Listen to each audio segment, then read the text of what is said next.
Shri Tuljabhavani complex 1 BHK 2 BHK and shop project by Shri Tuljabhavani developers Gawandiwada opposite Asha park near Bharadnaka Malvan Sindhudurg. आपल्या स्वप्नातील घर प्रत्यक्षात। Contact details for booking.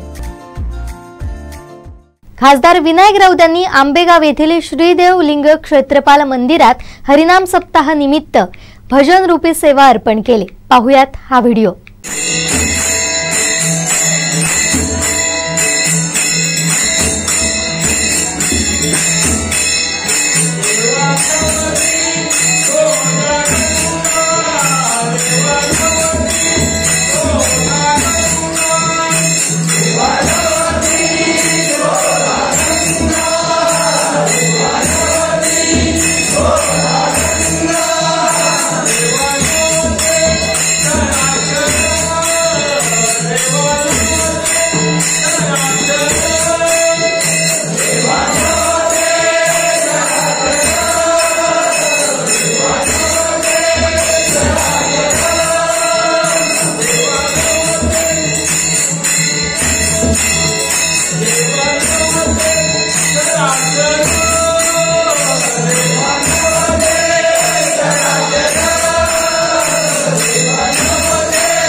आमचे दिवसभरातले सर्व अपडेट्स, ताज्या घडामोडी आणि थेट लाईव्ह पाहण्यासाठी सबस्क्राइब करा, लाईक करा कोकणचं नंबर 1 महा चॅनल कोकण 7 लाईव्हचं YouTube चॅनल।